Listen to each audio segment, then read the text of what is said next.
సోదరులకు సోదరీమణులకు అందరికీ నమస్కారం తెలియజేసుకుంటున్నాం. ముందుగా మీకందరికీ వేదిక ముందున్న ప్రతి ఒక్కరికి, వేదిక మీద ఉన్న ప్రతి ఒక్కరికి కూడా సంక్రాంతి పండుగ శుభాకాంక్షలు తెలియజేసుకుంటూ ఉన్నాం. గాజువాక నియోజకవర్గ ప్రజలకి ఈ సంక్రాంతి ప్రత్యేకమైన సంక్రాంతి పండుగ. నేను గత 15 రోజుల కిందట అంబేద్కర్ స్టాట్యూ విగ్రహావిష్కరణకు వచ్చినప్పుడు శాసనసభ్యులు నాగిరెడ్డి గారు గాజువాక హౌస్ కమిటీ పట్టాల విషయము, ఈ రెండు విషయం కూడా గత 40 సంవత్సరాల నుంచి 25 సంవత్సరాల నుంచి పరిష్కారం కాని సమస్యల్ని గౌరవ ముఖ్యమంత్రి జగన్మోహన్ రెడ్డి గారు గాజువాక నియోజకవర్గ ప్రజల సమస్యలపై ప్రత్యేక దృష్టి పెట్టి ఈ సమస్యను పరిష్కారం చేసినారు. దాన్ని మనం ప్రజలకు అందజేసే కార్యక్రమం ఈ సంక్రాంతి పండుగలో చేయాలి అని ఈ శాసనసభ్యుడు నాగిరెడ్డి గారు నన్ను కోరటం జరిగింది. అప్పుడే చెప్పాను, తప్పకుండా సంక్రాంతి పండుగలోపు ఈ గాజువాక నియోజకవర్గ ప్రజలకి ఎవరైతే ఈ పట్టాల ద్వారా లబ్ధి పొందుతున్నారో వాళ్ళందరికీ సంక్రాంతి కానుకగా ఈ కార్యక్రమం చేపిస్తాను అని చెప్పడం జరిగింది.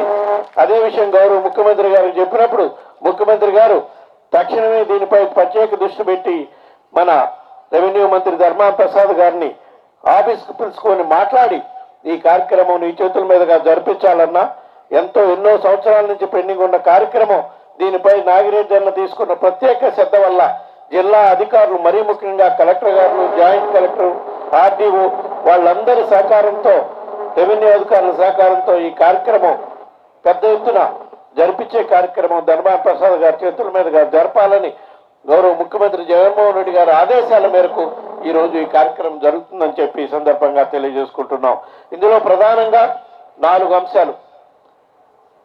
ఏదైతే గాజువాక హౌస్ కమిటీ లబ్ధిదారులు ఉన్నారో సుమారుగా 7,026 మందికి సుమారు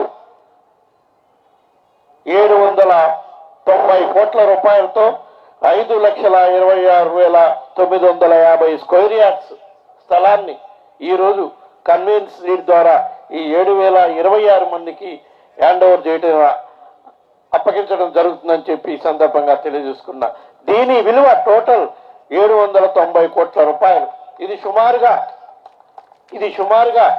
25 సంవత్సరాల నుంచి ఈ సమస్య పరిష్కారం కాకుండా ఉంది. గౌరవ ముఖ్యమంత్రి గారు ఈ సమస్యపై ప్రత్యేక దృష్టి పెట్టి ఈ సమస్యను పరిష్కారం చేయడం జరిగిందని చెప్పి ఈ సందర్భంగా తెలియజేసుకుంటున్నాం. అదేవిధంగా ఏపీఐసి ఇచ్చిన ల్యాండ్స్ కూడా ఆ నిర్వాసితులకి, వాళ్ళకి భూములు ఇచ్చిన వాళ్ళకి పట్టాలు ఇచ్చే కార్యక్రమం కూడా జిల్లా వ్యాప్తంగా సుమారుగా 6,260 మందికి, విశాఖ జిల్లా పాత జిల్లా వ్యాప్తంగా ఉన్న సుమారుగా 10 మండలాల్లో ఉన్న వీళ్ళందరికీ కూడా ఈరోజు కన్వెన్షన్ ద్వారా పట్టాలు ఇచ్చే కార్యక్రమం చేయడం జరుగుతుంది. సుమారుగా 4,69,500 స్క్వేర్ యార్డ్స్లో 700 కోట్ల రూపాయల విలువ కలిగిన పట్టాలు ఈరోజు రెగ్యులరైజ్ చేయడం జరుగుతుందని చెప్పి సుమారుగా ఈ 2 రెగ్యులరేషన్ కార్యక్రమాలు కలిపి సుమారుగా 1,500 కోట్ల రూపాయల విలువైన ఆస్తులు, భూములు ఈరోజు ఇక్కడ పట్టాల రెగ్యులేషన్ కార్యక్రమం ద్వారా గాజువాక నియోజకవర్గంలో ఎవరైతే బాధితున్నారో వాళ్ళకి ఇచ్చే కార్యక్రమం జరుగుతుందని చెప్పి ఈ సందర్భంగా తెలియజేసుకుంటున్నాం. అదేవిధంగా ఫార్మాసిటీకి ల్యాండ్స్ ఇచ్చిన వాళ్ళు కూడా సుమారుగా 40 మందికి పట్టాలు ఇష్యూ చేసే కార్యక్రమం కూడా ఈ కార్యక్రమం జరుగుతుంది. సుమారుగా 3,000 గజాల స్క్వేర్ యార్డ్స్, దీని విలువ 4,50,00,000 రూపాయలు ఉందని చెప్పి ఈ సందర్భంగా తెలియజేసుకుంటున్నాం. అదేవిధంగా స్టీల్ ప్లాంట్కి ల్యాండ్స్ ఇచ్చిన వాళ్ళకు కూడా, డిస్ప్లేస్డ్ పర్సన్స్ కూడా సుమారుగా 10 కోట్ల రూపాయల విలువైన భూములు పట్టాస్ కూడా ఈరోజు ఇష్యూ చేయడం జరుగుతుంది.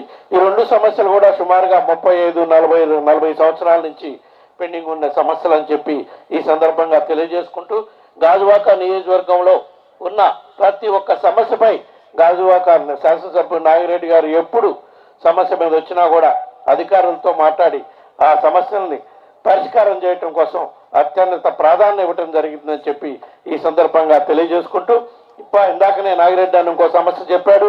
జీవో నెంబర్ 60 వల్ల కొన్ని ఇబ్బందులు ఉన్నాయని చెప్పాడు. అది నాకన్నా ఎక్కువ ధర్మాన ప్రసాద్ అన్నకి తెలుసు. అది రాష్ట్ర వ్యాప్తంగా ఇచ్చిన జీవో.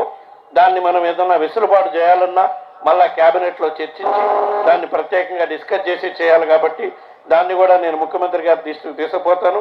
అదేవిధంగా రెవెన్యూ మంత్రి ధర్మాన ప్రసాద్ అన్న గారి దృష్టికి కూడా ఎట్లా మీ సమక్షంలోనే తీసుకెళ్తున్నాం కాబట్టి ఆయన కూడా ఈ విషయంపై ముఖ్యమంత్రి గారితో చర్చించేదానికి అవకాశం ఉంటుంది. దానికి కూడా ఏమాత్రం అవకాశం ఉన్నా కూడా పరిష్కార మార్గం తీసుకొచ్చే కార్యక్రమం చేస్తామని చెప్పి ఈ సందర్భంగా తెలియజేసుకుంటూ, గాజువాక నియోజకవర్గంలో ఉన్న ప్రజలందరూ కూడా ఏ విధంగా అయితే ఈ సమస్యలను పరిష్కారం చేయటం కోసం గౌరవ ముఖ్యమంత్రి గారు ప్రత్యేక దృష్టి పెట్టి చేశారో, అదేవిధంగా రాబోయే రోజుల్లో కూడా గాజువాక నియోజకవర్గంలో మా ప్రభుత్వాన్ని, గౌరవ ముఖ్యమంత్రి గారిని మీరందరూ అండగా నిలబడి ఆశీర్వదించాలని చెప్పి తెలియజేసుకుంటూ సెలవు తీసుకుంటున్నాను.